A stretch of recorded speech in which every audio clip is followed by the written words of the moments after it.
हाँ जी नमस्कार प्यारे साथियों, स्वागत आप सभी का दिव्य दृष्टि क्लासेज के यूट्यूब चैनल पर। करें आज के इस दिन का शुभारंभ। आप सभी प्यारे साथियों को राम राम, नमस्कार, राधे राधे, खमा गणी।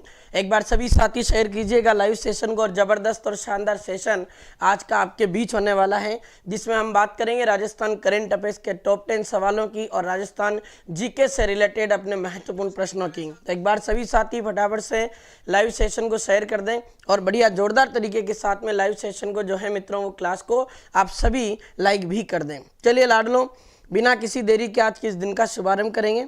आरती यादव, पीयूष शर्मा, परवीन और नीतू चौहान, राकेश कटारा, रवीना, पूजा वर्मा, राकेश मेघवाल, रचना मीणा, भगवती जोरवाल, ललिता भुज, अभिजीत सिंह और SMBW ललिता मीणा, बहुत बढ़िया, आपका सबका स्वागत है। कुंता मारू और इसी के साथ लोकी मीणा, राजेंद्र राठौड़, परमिला राणा, अनिल कुमार सैनी, नन्नू पालगी, सेठू गुर्जर, ज्योति राठौर और हेल देविल और बीरबल, अजय कुमार, नरेश, SS, अंजू कुमारी, आप सबका बहुत बहुत स्वागत और अभिनंदन।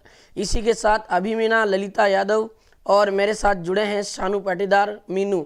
आप सबको नमस्कार, राम राम, राधे राधे। कैसे हो आप सभी? स्वस्थ होंगे, मस्त होंगे, अच्छी पढ़ाई आप सबकी चल रही होगी और लगातार करंट अफेयर्स का धुआंधार सेशन मैं आपके बीच ले ही रहा हूँ। और एक और आपके बीच में आज बहुत ही बढ़िया और शानदार एकदम गुड न्यूज़ लेकर आया हूँ, वो भी मैं आपके बीच में शेयर करूँगा कि आपके रीट मेंस स्पेशल जो एग्ज़ाम अपना जनवरी में होना है, उसमें करंट अफेयर्स के हम कैसे तीर मारें। हम सब उस तैयारी में लगे अभी, और कहीं ना कहीं जो प्यारे साथी आपका जो आपका मेहनत है, ये आपकी तैयारी आपको आपकी मंजिल तक पहुंचाएगी। बिल्कुल आप सभी को राम राम, नमस्कार, राधे राधे, सबका स्वागत, अभिनंदन। चलिए भाई, बिना किसी देरी के शुरुआत करेंगे। कोमल विश्राम और खुशी, दीक्षु, राकेश और इसी के साथ नंदन, आप सबका स्वागत, आप सबका अभिनंदन। चलिए मित्रों, आज के इस सेशन में आपके बीच में क्या खास होने वाला है, वो हम तमाम चीज़ों को एनालिसिस करेंगे। और आज का पहला रिवीजन के रूप में आपके फर्स्ट क्वेश्चन मैंने आपके सामने रखा है और पढ़िएगा इसको। राजस्थान में राज निवेश पोर्टल को एकल खिड़की योजना के अंतर्गत शुरू किया गया ताकि विनियोग प्रस्तावों के लिए अनुमोदन प्रक्रिया को सरल बनाया जा सके। तो ये राज निवेश जो पोर्टल है, इसको उद्योग वाणिज्य विभाग ने लॉन्च किया और इसमें 10 करोड़ रुपए से अधिक के जो प्रस्ताव है वो रखे जाएंगे। राजस्थान कोचिंग सेंटर नियंत्रण और विनियमन विधेयक 2025 के अनुसार किसी कोचिंग सेंटर पर किसी विद्यार्थी के लिए एक दिन में अधिकतम कितने घंटे की कक्षाओं का संचालन किया जाएगा? 5 घंटे की कक्षाओं का संचालन होगा। अक्टूबर 2025 में इंदौर में आयोजित 22वीं सीनियर राष्ट्रीय रोल बॉल चैंपियनशिप के संदर्भ में कथनों पर विचार करें और सही कथन का चयन करें। इस प्रतियोगिता में राजस्थान की सीनियर महिला टीम ने रजत पदक जीता। ये स्टेटमेंट बिल्कुल सही है। राजस्थान सीनियर महिला टीम की कप्तान क्या अनिका थी, ये गलत है। प्रतिभा पारीक इसकी कैप्टन थी, यानी इसका आंसर होगा केवल कथन ए। कारखाना राजस्थान संशोधन विधेयक 2025 के तहत श्रमिक का ओवरटाइम प्रति तिमाही 75 घंटे से बढ़ाकर कितना कर दिया गया? तो 144 घंटे कर दिया गया। 6 अक्टूबर 2025 से 10 अक्टूबर 2025 तक 5 दिवसीय नई नाथ पशु मेले का आयोजन कहाँ किया गया? तो जयपुर के तुंगा में एक देव गांव पड़ता है, वहां इस नई नाथ पशु मेले का आयोजन किया गया। अक्टूबर 2025 में राजस्थान के वित्त विभाग ने केंद्र सरकार की महत्वाकांक्षी जल जीवन मिशन के अंतर्गत विभिन्न जिलों में विभिन्न परियोजनाओं के कार्य आदेश जारी करने हेतु जन स्वास्थ्य अभियांत्रिकी विभाग को 1507.16 करोड़ की वित्तीय स्वीकृति जारी की। इसमें से कौन सा जिला इस स्वीकृति में शामिल नहीं है? तो 4 ऑप्शन थे मित्रों। एक आपका बांसवाड़ा था, एक आपका उदयपुर था और एक ऑप्शन अलवर था और एक डूंगरपुर था। तो उन 4 में से आपका डूंगरपुर इसमें शामिल नहीं है। 75वीं सीनियर राज्य बास्केटबॉल चैंपियनशिप 2025 के संदर्भ में निम्न कथनों पर विचार करें और सही कथन का चयन करें। इसका आयोजन 9 अक्टूबर से 12 अक्टूबर तक डिडवाना में हुआ। इस प्रतियोगिता की महिला श्रेणी की विजेता राजस्थान पुलिस टीम रही। पढ़ा था, अजमेर की राजस्थान महिला पुलिस टीम ने यह खिताब जीता है। अजमेर की टीम की सुनीता चौधरी को प्रतियोगिता का सर्वश्रेष्ठ डिफेंस खिलाड़ी घोषित किया गया। ये स्टेटमेंट गलत है, क्योंकि अजमेर टीम की सुनीता चौधरी नहीं, डिम्पल धोबी को सर्वश्रेष्ठ जो है मित्रों आपके डिफेंस खिलाड़ी घोषित किया गया। तो ये आपका सवाल भी पूरा हुआ। राजस्थान के किस जिले में पहली Rajasthan state classic bench press championship 2025 आयोजित की गई?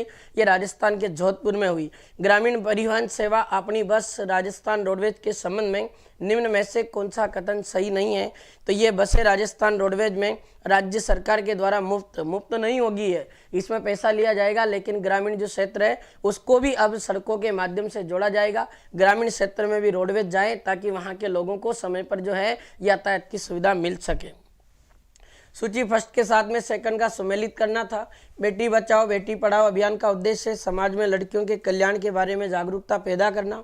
अमृता हाट का उद्देश्य स्वयं सहायता समूह को अपने उत्पाद की बिक्री के लिए प्लेटफॉर्म देना।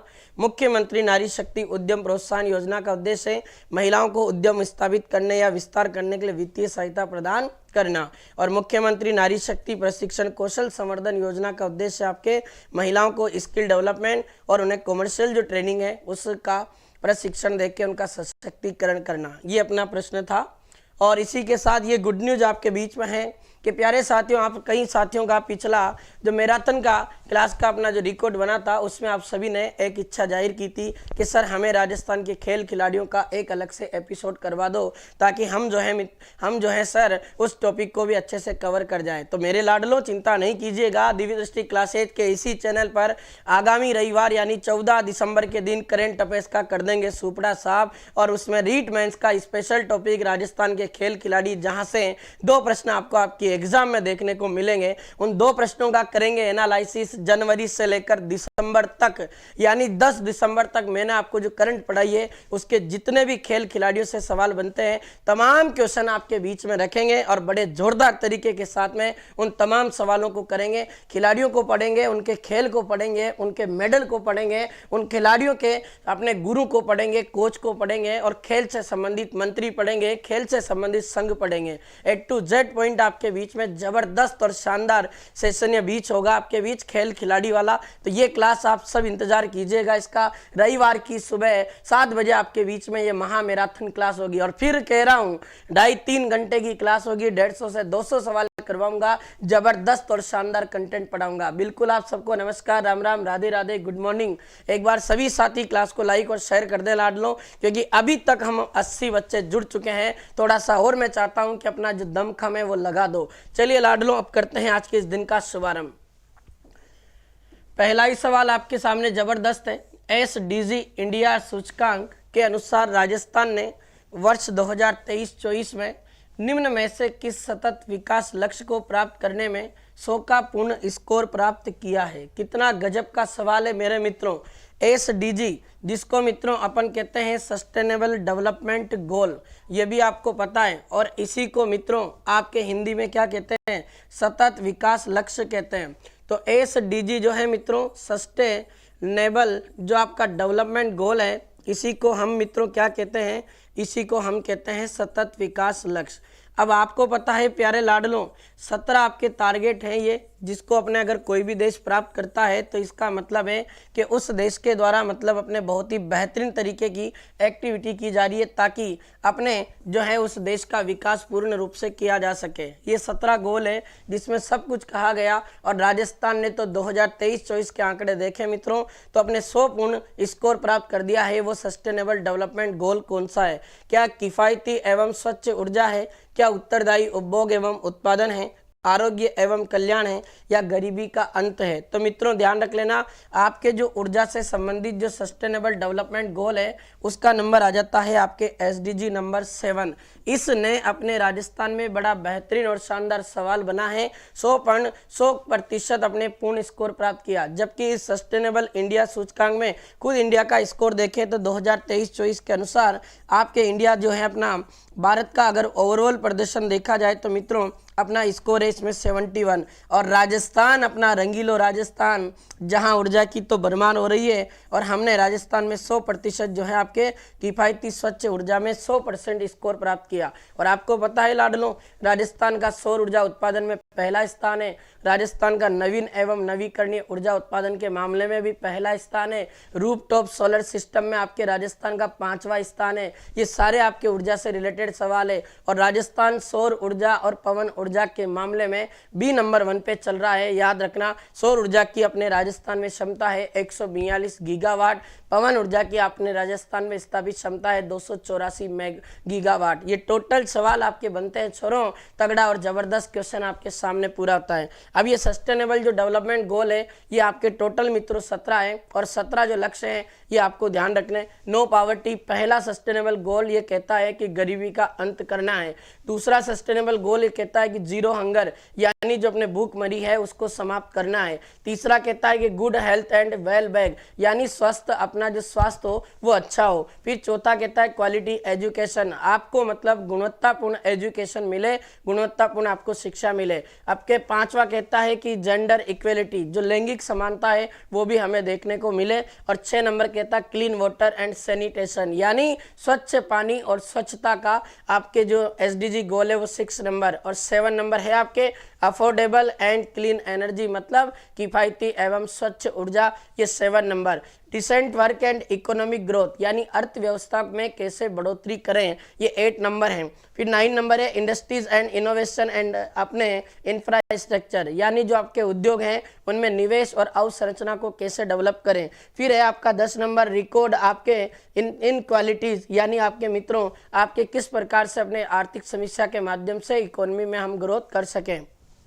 11 नंबर कहता है सस्टेनेबल सिटीज एंड कम्युनिटीज यानी मित्रों आपको जो है सतत अपने शहरों को डेवलप करना है जिसमें सभी सुविधाएं उपलब्ध हो, ये आपके सस्टेनेबल डेवलपमेंट गोल है। 12 नंबर कहता है रेस्पॉन्सिबल कंज्यूमेशन एंड प्रोडक्शन यानी आपके जो उपभोग एवं उपभोक्ता है वो 12 नंबर में है। और क्लाइमेट एक्शन यानी आपके जलवायु परिवर्तन कार्यवाही देखे तो 13 में। और लाइफ बिलो वाटर यानी जल ही जीवन है, ये 14 में है। और लाइफ एंड लैंड भूमि और आपका जीवन ये आपके 15 में है। और 16 में peace and justice strong in institution यानी मित्रों शांति और आपका जो न्यायपूर्ण व्यवहार है वो 16 में। और 17 में है आपका पार्टनरशिप फॉर द गोल यानी आपको सब कुछ गोल प्राप्त करने के लिए कहीं ना कहीं आपको सहभागिता जीवन में अपनानी है। ये आपके टोटल 17 गोल है। चलिए लाडलों अब दूसरे सवाल पे चलते हैं। सेकंड नंबर क्वेश्चन क्या कह रहा है, स्वस्थ मिट्टी स्वस्थ शहर थीम के साथ में विश्व मृदा दिवस मनाया गया, यह किस तिथि को मनाया जाता है। चलिए भाई, स्वस्थ मिट्टी जो आपका स्वस्थ शहर है इस थीम के साथ में इस बार आपके 2025 में विश्व मृदा दिवस मनाया गया। और ये 2025 का जो विश्व मृदा दिवस मनाया गया ये कब मनाया जाता है और इसकी थीम आपके रखी गई स्वस्थ मिट्टी स्वस्थ शहर। क्या बात है, गजब का सवाल, बता दो मित्रों, बहुत बढ़िया, वेरी गुड। तो ध्यान रख लेना मित्रों, विश्व मृदा दिवस की अगर मैं बात करूं तो ये आपका मनाया जाता है आपके 5 दिसंबर के दिन, जिसकी 2025 में थीम रखी गई है आपके स्वस्थ मिट्टी स्वस्थ शहर। अगर आपकी मृदा स्वस्थ है, आपकी मृदा में अगर स्वस्थ है तो आपके जीवन में आपके शहर में भी आप स्वस्थ हो। अगर मैं बात करूं 1 दिसंबर की तो यहाँ भी आपका एक दिवस मनाया जाता है, इसको भी बात कर ही लेते हैं।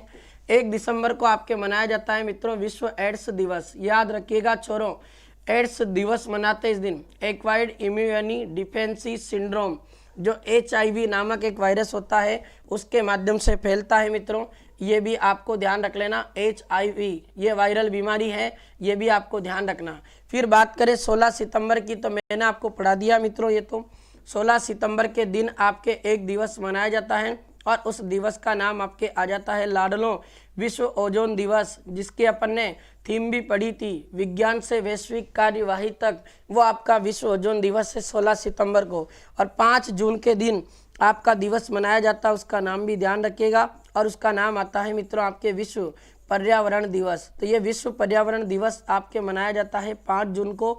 और मैंने आपको पढ़ाया था 5 जून को 2025 में जब ये मना तो 2025 में इस विश्व पर्यावरण दिवस की थीम क्या थी, तो ये भी आपको पता है मित्रों, बीट पोल्यूशन यानी पोल्यूशन को खत्म करना, प्रदूषण को हराना, प्रदूषण को समाप्त करना। ये अपने चारों ऑप्शन जो है आपके बीच में एकदम क्लियर है, याद रखिएगा।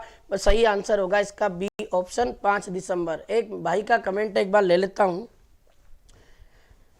अनिल नाम है, सर जी आपसे आर्मी क्लर्क का बेच लिया पर वहाँ पर 4th ग्रेड की रिकॉर्डेड क्लास डाल रहे हो आप। तो देखिए अनिल हुड्डा भाई, अगर आपकी कोई समस्या है तो आप इस नंबर पे कॉल करें, और हो सकता है उसमें गलती से अगर वो कोर्स ऐसा डल गया हो तो आप चिंता नहीं करें, आप इस नंबर पे कॉल कर लें मित्रों 82 90 77 26 27 और 21 11।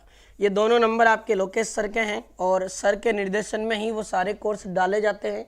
फिर भी अगर गलती से डल गया हो तो आप निश्चित रहिएगा और इस नंबर पे मित्रों आप कॉल करके वहाँ से आप पूरी जो चीज़ें हैं वो आराम से आप देख लें। ठीक है भाई, चलिए लाडलो अब देखते हैं अगला सवाल आपके बीच में क्या कहता है। नेक्स्ट क्वेश्चन, हाल ही में विश्व कंप्यूटर साक्षरता दिवस मनाया गया, ये किस तिथि को मनाया जाता है? चलिए भाई, बहुत अच्छा सवाल है। अब आपके वर्ड कंप्यूटर जो मित्रों लिटरेसी डे है, विश्व कंप्यूटर साक्षरता दिवस है, ये 2025 में मनाया गया और ये आपके कौन सी थीम के साथ, ये किस तारीख को मनाते हैं?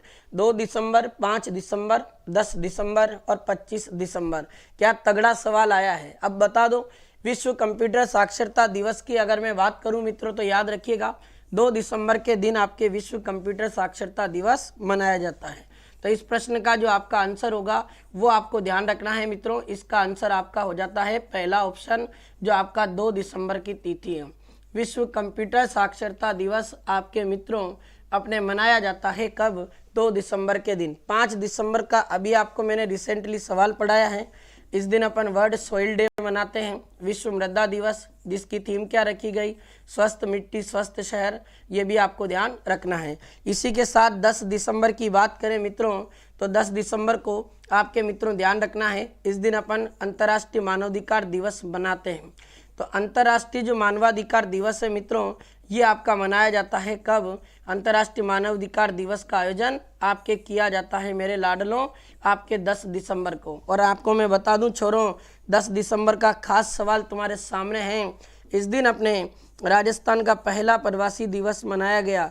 तो राजस्थान में अगर आपसे पूछे राजस्थान का प्रथम प्रवासी राजस्थान दिवस आपके कब मनाया गया तो याद रख लेना मेरे लाडलों, ये आपके 10 दिसंबर को मना है। और 10 दिसंबर 2025 को पहला मना है। और आपके पहला प्रवासी राजस्थान दिवस आपके कहाँ मनाया गया? जयपुर में। क्योंकि पिछली बार जब राइजिंग राजस्थान हुआ था तब लाडलों भजन लाल शर्मा जी ने घोषणा की थी कि हम आगामी साल में 10 दिसंबर को राजस्थान प्रवासी दिवस मनाएंगे। ये आपको ध्यान रखना, बहुत तगड़ा और शानदार सवाल। 25 दिसंबर की बात करें मित्रों तो इस दिन अपने भारत में अंत्योदय दिवस भी मनाया जाता है, ये भी आपको ध्यान रखना है। तो अंत्योदय दिवस के रूप में भी सेलिब्रेट करते हैं अपन इसको। और ईसाइयों का एक त्यौहार होता है जिसे हम क्रिसमस डे के रूप में भी जानते हैं। तो ये आपके 4 के 4 ऑप्शन क्लियर है। और आपका प्रश्न जो है मित्रों ये आपका पहले ऑप्शन के साथ समाप्त होता है। विश्व कंप्यूटर साक्षरता दिवस की बात करें तो इसकी तारीख आपकी आ जाती है मित्रों अपने 2 दिसंबर। और इसकी थीम रखी गई है कि इस आर्टिफिशियल इंटेलिजेंस कृत्रिम बुद्धिमत्ता के ज़माने में हम कंप्यूटर का कैसे उपयोग कर सके, ये भी आपको ध्यान रखना है। चलिए नेक्स्ट क्वेश्चन पे बढ़ते हैं। 8 दिसंबर 2025 को राजस्थान के राज्यपाल के द्वारा निम्न में से किसे राज्य सूचना आयुक्त के पद पर अपॉइंट किया गया? लगाओ, वेरी इंपॉर्टेंट। फिर कह रहा हूं मित्रों, जबरदस्त और शानदार सवाल आपका आ चुका है, वेरी इंपॉर्टेंट। 2026 में ये सवाल आपकी परीक्षा में छपने वाले सवालों में से एक सवाल आपका होगा। बताइएगा लाडलो, इनमें से कौन ऐसा व्यक्ति विशेष है जिन्हें 8 दिसंबर 2025 को राजस्थान के राज्यपाल हरिभाऊ किशनराव बागड़े ने अपने राजस्थान राज्य का अपने सूचना आयुक्त अपॉइंट कर दिया है? तो याद रखना, पहले मोहनलाल लाठर थे, अब उनकी जगह अपने सुनील शर्मा जो है मित्रों उन्हें आपके राज्य का राजस्थान का राज्य का सूचना आयुक्त बनाया गया। बहुत ही गजब का और शानदार सवाल है और ये आपका जो प्रश्न है इसका आंसर होगा बी। और मैं कह रहा हूँ फिर लगा लो, वेरी इंपॉर्टेंट, 2026 में चमकने वाला सवाल होगा। अगर छोरों बात करें इस राजेश्वर सिंह चौहान की तो ये भारत के पूर्व IAS अधिकारी, राजस्थान कैडर के अधिकारी हैं। और अभी आपके राजस्थान में मित्रों आपको पता है राजस्थान राज्य जो है मित्रों मुख्य निर्वाचन आयुक्त हैं, ये भी आपको ध्यान रखना। तो राजस्थान राज्य मुख्य निर्वाचन आयुक्त के रूप में इलेक्शन कमिश्नर अगर आपसे पूछे तो फिर आपको ध्यान रखना है मधुकर गुप्ता की जगह अब कौन आगे हैं? उनका नाम आ गया आपके राजेश्वर सिंह चौहान। और अरुण चतुर्वेदी की बात करें तो लाडलों याद रखिएगा, अरुण चतुर्वेदी आपके 7वें नंबर का जो राज्य वित्त आयोग है मेरे मित्रों, उस 7वां राज्य वित्त आयोग के अध्यक्ष है अरुण चतुर्वेदी, ये भी आपको ध्यान रखना। तो 7वें नंबर के राज्य वित्त आयोग के अध्यक्ष के रूप में अगर आप से नाम पूछे तो उनका नाम आता है अरुण चतुर्वेदी। और अभी कल परसों ही सवाल पढ़ाया था मित्रों, समाज कल्याण और लोक कल्याण के लिए इन्हें दुबई में सम्मानित समारोह में राजस्थान सरकार का प्रतिष्ठित पुरस्कार है राजस्थान रत्न अवार्ड, वो भी मिला है आपके अरुण चतुर्वेदी को 2025 में। याद रखना छोरों, तगड़ा सवाल है, बहुत ही प्यारा और जबरदस्त क्वेश्चन है। और राजस्थान राज्य सूचना आयुक्त आपके कौन बने हैं, उनका नाम आता है मित्रों आपके सुनील शर्मा। बहुत गजब का शानदार सवाल, ध्यान रखना भाई, IAS अधिकारी सुनील शर्मा को अपॉइंट किया गया। और याद रखिएगा मित्रों, अभी आपके अगर प्रश्न पूछा जाए राजस्थान के वर्तमान में अपने गवर्नर कौन है, राज्यपाल कौन है, तो ये मैं आपको कई बार बता चुका हूँ मित्रों, और उनका नाम आता है आपके हरिबाबू किशनराव बागड़े। अब कौन कमेंट करके बता रहा है मुझे कि हरिबाबू किशनराव बागड़े ने भी एक पुस्तक लिखी, इनकी पुस्तक का नाम क्या है? बता दो रे छोरों फटाफट से कमेंट करके, किसका आंसर आएगा। देखें मैं भी तो देखूं, इतने दिनों से पढ़ा रहा हूं, कौन पढ़ता जा रहा है। चलो बताओ भाई फटाफट से। बड़ा शानदार और जबरदस्त क्वेश्चन मैंने आपसे पूछा है। राजस्थान के अभी 45वें नंबर के गवर्नर हरिबाबू किशनराव बागड़े की पुस्तक का नाम क्या है? तो याद रख लेना मित्रों, अभ्युदय की ओर ये इनकी पुस्तक है। बहुत गजब का और शानदार सवाल आपके सामने है, इस तरीके से पूरा हुआ। चलिए लाडलो अगला सवाल पढ़ते हैं। 22-23 नवंबर 2025 को जयपुर डांस कॉन्क्लेव 2025 का आयोजन किस स्थान पर किया गया? अब जयपुर में डांस कॉन्क्लेव हुआ मित्रों, और ये आपके राजस्थान का सबसे बड़ा अपने राजस्थान का सबसे बड़ा डांस फेस्टिवल था, नृत्य महोत्सव था, जिसमें कई नृत्यों का प्रेजेंटेशन दिया गया। और ये 22-23 नवंबर 2025 को जयपुर में हुआ, पर किस स्थान पे हुआ?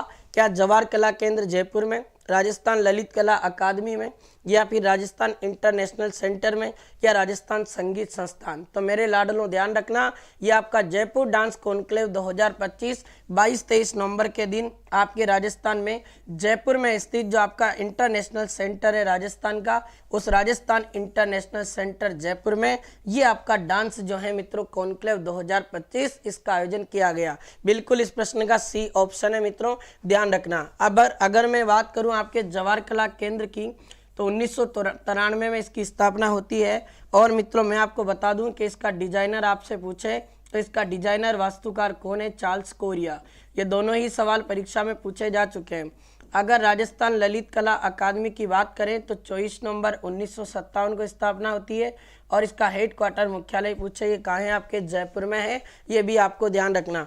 अगर मैं मित्रों आपके राजस्थान संगीत संस्थान की बात करूं तो राजस्थान संगीत संस्थान की स्थापना 1950 में होती है, और ये आपका मुख्यालय अगर पूछा जाए तो ये आपका जयपुर में है। बहुत ही शानदार और गजब का सवाल आपके सामने है, कहीं ना कहीं सवाल जरूर यहाँ से पूछा जाएगा। तो ये राजस्थान इंटरनेशनल सेंटर जयपुर, जहाँ 22-23 नवंबर को 2 दिवसीय जयपुर डांस कॉन्क्लेव 2025 का आयोजन किया गया। अब इसको थोड़ा सा विस्तार से जानते हैं, क्या इसके बारे में हुआ, ये अपन सारी पॉइंट देखते हैं। तो जयपुर डांस कॉन्क्लेव जिसका आयोजन आपके इंटरनेशनल सेंटर जयपुर में हुआ 22 से 23 नवंबर 2025 को हुआ। ये राजस्थान में पहला और बड़ा नृत्य महोत्सव है, जिसमें अपने कई जो मित्रों नृत्य हैं उन नृत्यों को अपन ने प्रेजेंट किया है इसमें, ये भी आपको ध्यान रखना है।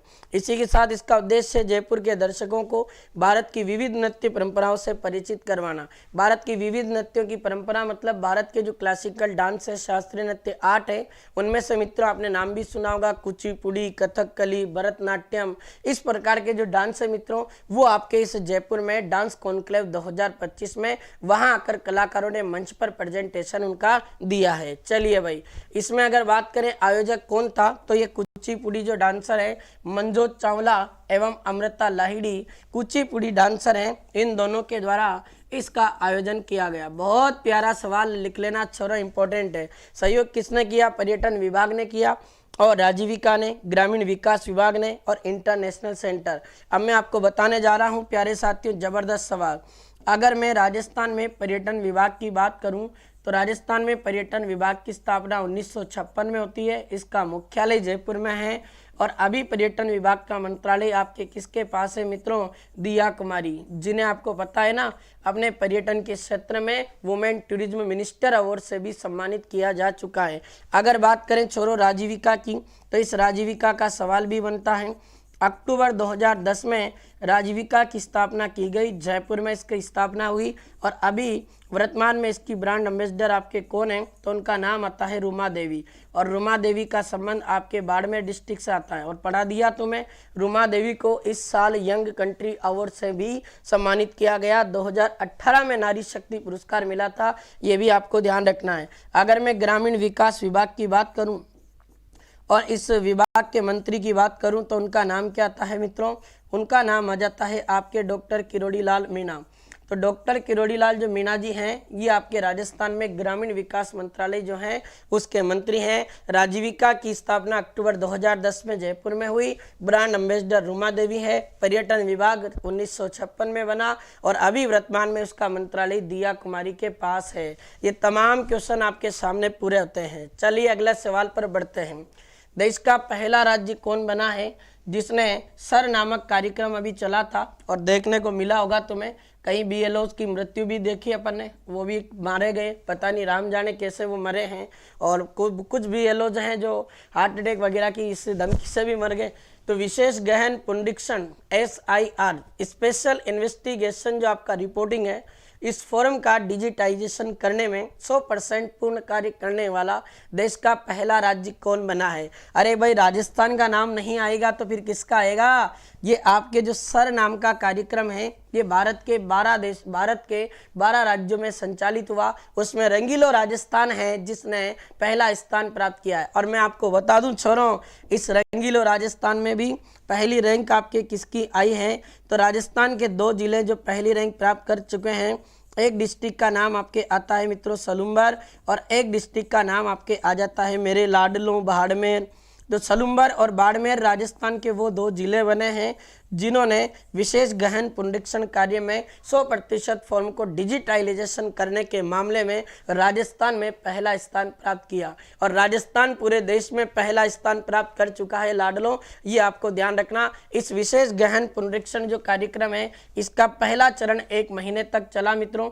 और इसकी फर्स्ट स्टेप जो है मित्रों, ये आपके 4 नवंबर से प्रारंभ हुई थी और 4 नवंबर 2025 से चला और इसका एंड हुआ आपके 4 दिसंबर 2025 को। अब ये पहला चरण यहाँ तक चल गया है। अब कोई व्यक्ति जो अपना नाम अगर इसमें नहीं जुड़वा पाया है तो उसकी मतदाता सूची में उसका नाम है नहीं, तो वो अपने दस्तावेज भी जमा करेगा। जिला कलेक्टर के माध्यम से उसको एक मौका और दिया जाएगा और ये पूरा काम वापस किया जाएगा। तो ये आपका सवाल है, याद रखिएगा। नेक्स्ट क्वेश्चन की बात करने से पहले मैं आपको एक सवाल बता देता हूँ। चलिए मुझे कमेंट करके बताइएगा, राजस्थान के राज्य निर्वाचन अधिकारी कौन है। बताओ भाई, राज्य निर्वाचन अधिकारी पूछ रहा हूँ। आयुक्त तो आपके कौन हैं, वो तो राजेश्वर सिंह चौहान है। पर आपसे सवाल पूछ रहा हूँ मैं, राजस्थान के राज्य निर्वाचन अधिकारी का नाम क्या है। चलिए छोरों, बताइएगा कमेंट करके फटाफट से। जबरदस्त और शानदार और तगड़ा सवाल है। एक बार सभी साथी फटाफट से लाइव सेशन को शेयर कीजिएगा और लाइक कर दो भाई क्लास को एक बार। अगर वास्तव में तुम्हें लगता है कि क्लास बड़ी ज़बरदस्त और शानदार चल रही है तो फिर आपका मन भी करता है कि क्लास को कम से कम लाइक तो कर ही सकते हैं, है ना। और बहुत कंजूसी करते हो।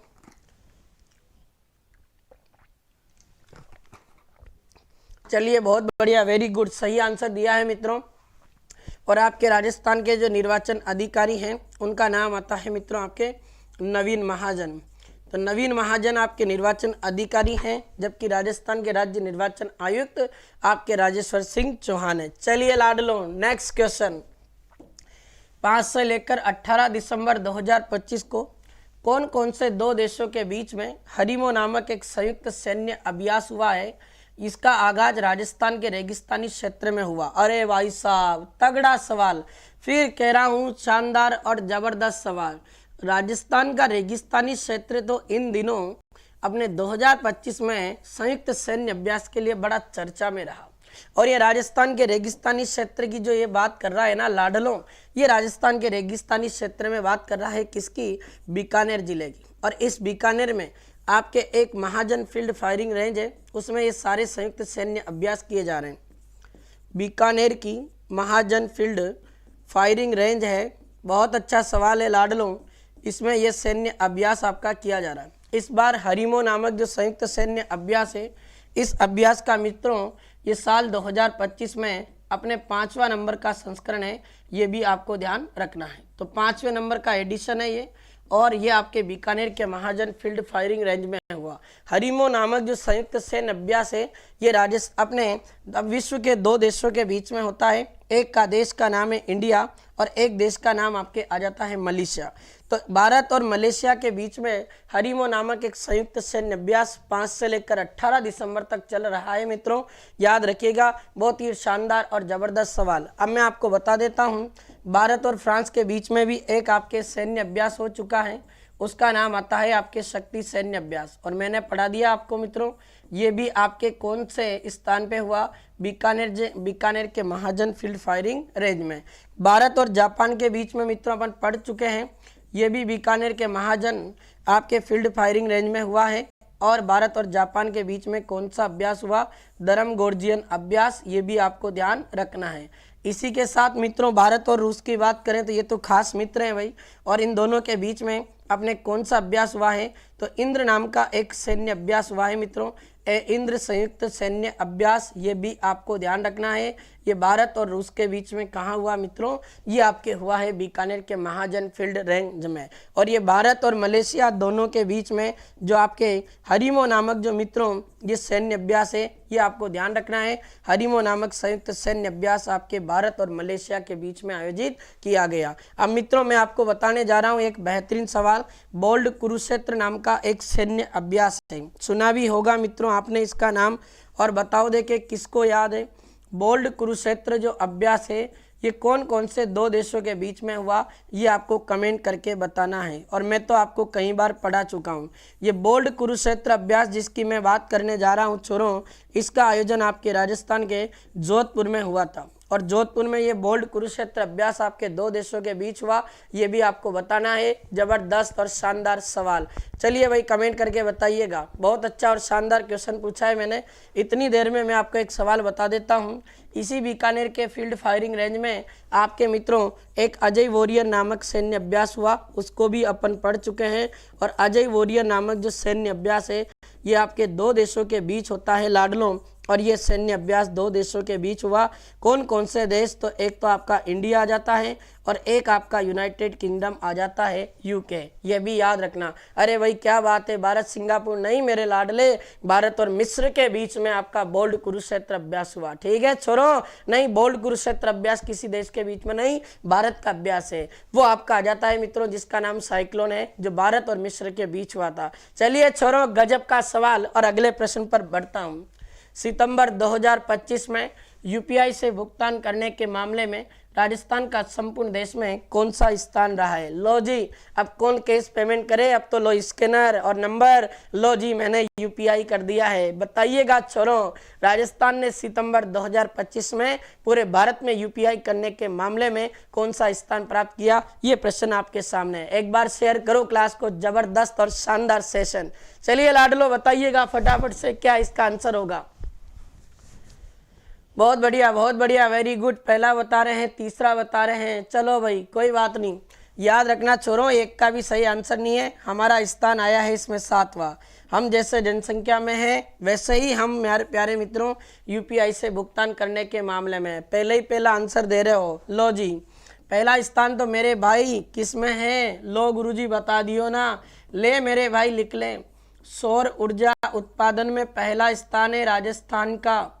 अगर मैं बात करूं इसके अलावा तो पहला स्थान है मेरे भाई आपके नवीन एवं नवीकरणीय जो ऊर्जा है उसके मामले में, नवीन एवं नवीकरणीय ऊर्जा उत्पादन में भी पहला स्थान है। और क्षेत्रफल की दृष्टि से भी राजस्थान का पूरे देश में पहला स्थान है। ये अपन ने टोटल पॉइंट पढ़े थे छोरों।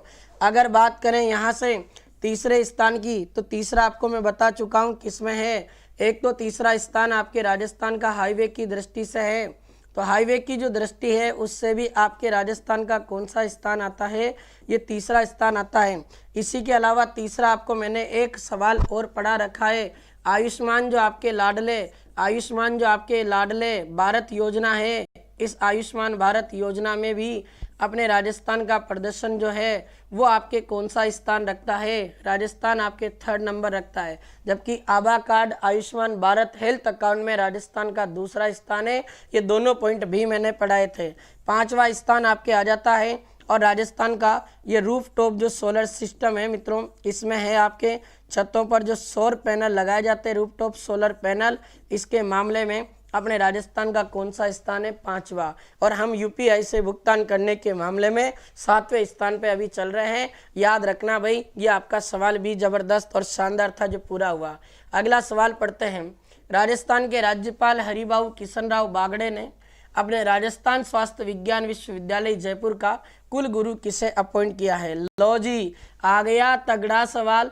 राजस्थान हेल्थ यूनिवर्सिटी जो है मित्रों आपके RUHS, Rajasthan university health science, ये आपको पूछा है मित्रों। और अगर मैं इस यूनिवर्सिटी की बात करूं तो आपके जयपुर में है। लो जी, बता दियो ना फटाफट से, कौन बने हैं राजस्थान के, राजस्थान में स्वास्थ्य विज्ञान विश्वविद्यालय जयपुर के कुल गुरु? क्या डॉक्टर प्रमोद येवले बने हैं, प्रोफेसर BL वर्मा बने हैं, प्रोफेसर पवन कुमार शर्मा बने हैं, या प्रोफेसर निमित रंजन चौधरी बने हैं? लो जी बताओ, 4 के 4 सवाल बता दूंगा इससे। तो क्या क्या प्रश्न बनेंगे और तमाम सवालों को करते हैं एनालिसिस।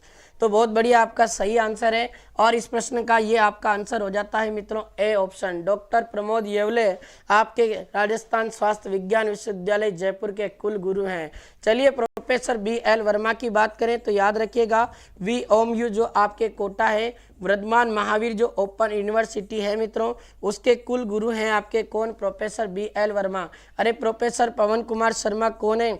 जय नारायण व्यास जो आपका विश्वविद्यालय है जोधपुर में, उस जय नारायण विश्वविद्यालय जोधपुर के कुल गुरु हैं आपके प्रोफेसर पवन कुमार शर्मा। और फिर एक बच गया निमित रंजन चौधरी, ये कौन है? तो मेरे भाई याद रख लेना, राजस्थान जो आपकी टेक्निकल यूनिवर्सिटी है लाडले, राजस्थान टेक्निकल यूनिवर्सिटी जिसकी बात कर रहा हूँ मैं, ये कोटा, तो इसके कुल गुरु हैं कौन? प्रोफेसर निमित रंजन चौधरी। एक एक कुल गुरु तुम्हें पढ़ा रखे हैं और 10 से 12 तो पढ़ा दिए, जो बचे हुए हैं उन्हें भी पढ़ा दूंगा टाइम टू टाइम। तुम तो चिंता मत करो, बस सवाल के सवाल अपने एग्जाम में छपेंगे। चलिए अगले प्रश्न पर बढ़ते हैं।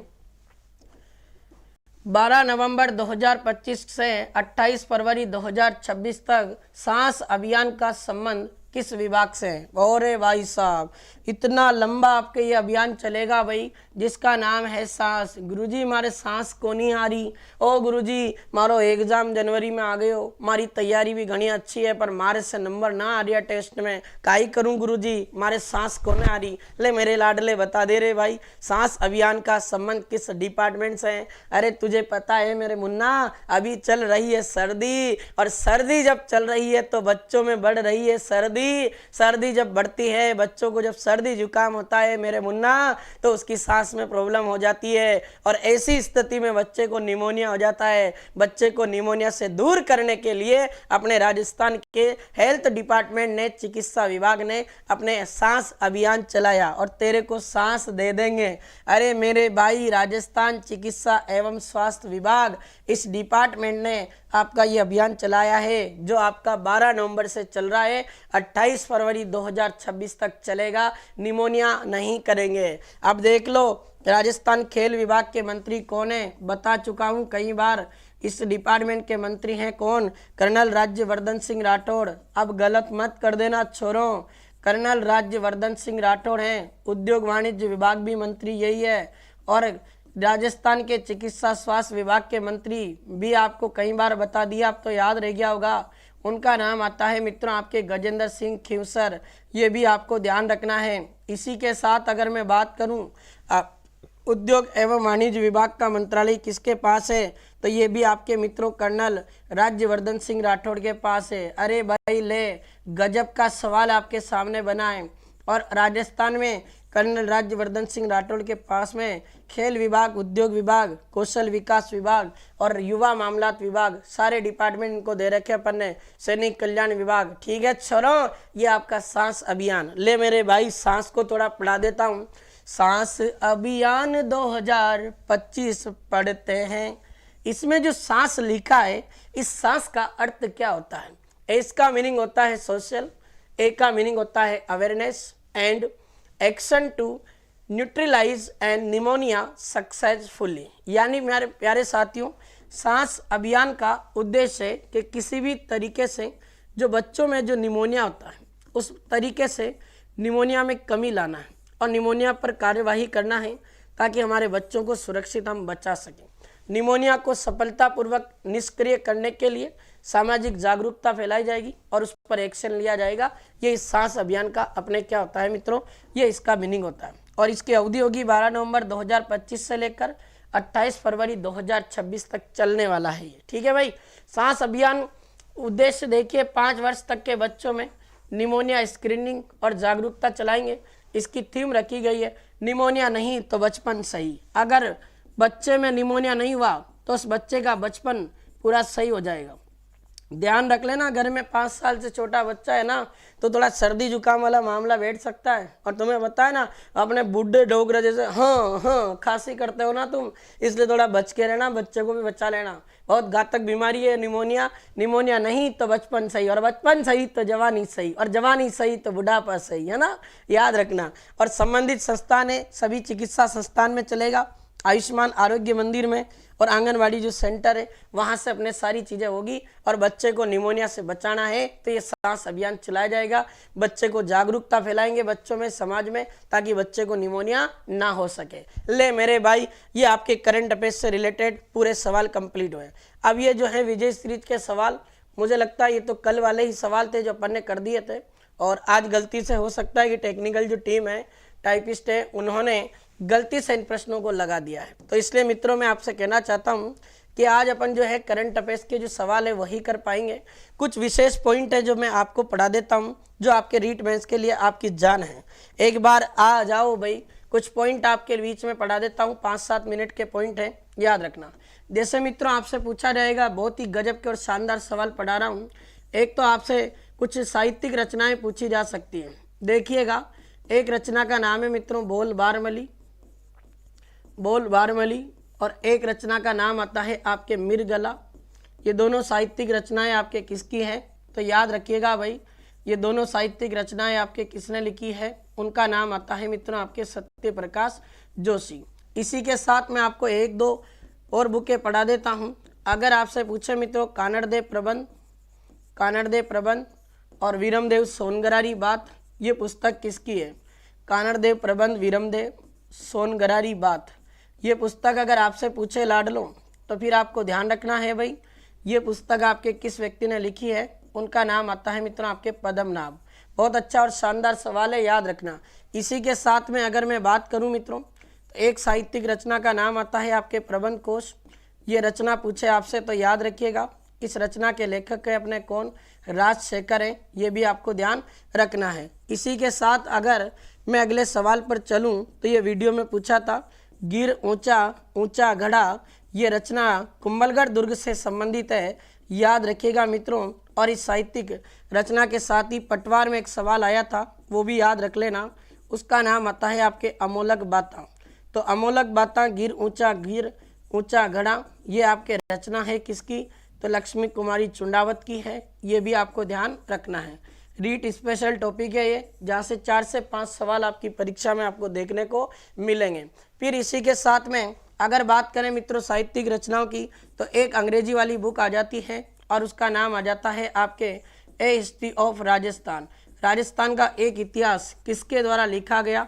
तो ये पुस्तक आपके आ जाती है किसकी? उनका नाम आता है मित्रों आपके रीमा हुजा। तो रीमा हुजा की ये पुस्तक है ए हिस्ट्री ऑफ राजस्थान, ये भी आपको ध्यान रखना है। फिर यहीं से आपके एक बुक और आती है, अगर आपसे प्रश्न पूछा जाए भारतीय प्राचीन लिपिमाला जो नामक ग्रंथ है, इसकी लेखक कौन है? तो भारतीय प्राचीन लिपिमाला ग्रंथ अगर पूछे तो उनका नाम आता है लाडले गौरी शंकर हीराचंद ओझा। ये भी याद रखना भाई, कई बार परीक्षा में देखने को मिलता है। फिर यहाँ से एक आपका प्रश्न बनता है और आपसे पूछा जाएगा अर्ली चौहान डायनेस्टीज, ये जो पुस्तक है ये किसकी है? अर्ली चौहान डायनेस्टीज, ये पुस्तक अगर आपसे पूछी जाए मित्रों तो याद रखिएगा इस पुस्तक के लेखक हैं आपके कौन, उनका नाम आता है आपके दशरथ शर्मा। बहुत प्यारा और ज़बरदस्त सवाल है, याद रखिएगा मित्रों। कई बार यहाँ से अक्सर परीक्षा में इस प्रकार के सवाल हमें देखने को मिलते हैं, और फिर कह रहा हूँ कोई न कोई सवाल तो तुम्हें अपने एग्जाम में जरूर देखने को मिलेंगे। इसी के साथ में ये एक साहित्यिक रचना जो आपके खूब पूछा जाता है प्रश्न, उसका नाम आता है बातारी फुलवारी। अब प्रश्न बना के पूछा जा सकता है मित्रों, ये आपके कितने खंडों में विभाजित है, तो 14 खंडों में विभाजित है, और ये साहित्यिक रचना आपके किसकी है, विजयदान देथा की है। बहुत प्यारा और ज़बरदस्त सवाल आपका ये है, जो ये भी आपको ध्यान रखना। इसी के साथ में मेरे लाडले एक आपको मैं नाटक बताने जा रहा हूँ, और उसका नाम आता है आपके आलेखु अम्बा नाटक। ये आलेखु अम्बा नाटक अगर पूछे तो किसके द्वारा लिखा गया भाई, ये लिखा है आपके किसने, कमल रंगा ने। इसी के साथ में एक आपके साहित्यिक रचना है मित्रों, जिसका नाम आता है आपके डांकला। और डांकला नाम की अगर साहित्यिक रचना के लेखक पूछे तो उनका नाम आता है मित्रों आपके मोहन आलोक। बहुत अच्छा सवाल और शानदार प्रश्न है। फिर कह रहा हूँ कोई न कोई सवाल यहाँ से तुम्हें देखने को मिलेगा। इसी के साथ में आपके एक सूरज प्रकाश बुक आ जाती है, और सूरज प्रकाश पुस्तक के लेखक पूछे तो उनका नाम आपके आ जाता है लाडलो कर्णीदान।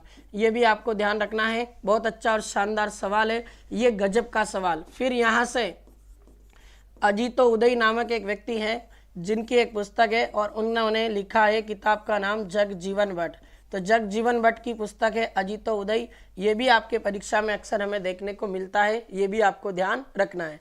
तो कुछ सवाल जो आपके मित्रों साहित्य से रिलेटेड है, वेरी इंपॉर्टेंट फैक्ट है। फिर कह रहा हूँ मित्रों, आपके रीट एग्जाम जो 2026 में होने वाला है, इस 2026 में कोई न कोई आपका जो सवाल है इस साहित्यिक रचना से आपके जरूर एग्जाम में टपकेगा। और मैं बहुत जल्द आपको ये टॉपिक भी पढ़ाने वाला हूँ, लाइव आकर पढ़ाऊंगा। राजस्थानी भाषा से संबंधित साहित्यिक कृतियाँ सब पढ़ा दूंगा, तुम चिंता मत करो। एक ही क्लास लेंगे और एक ही में दनादन काम कर जाएंगे। ठीक है लाडलो, तो आज का सेशन कैसा लगा? अगर सेशन अच्छा लगा तो लाइव सेशन को लाइक और शेयर जरूर करके जाइएगा।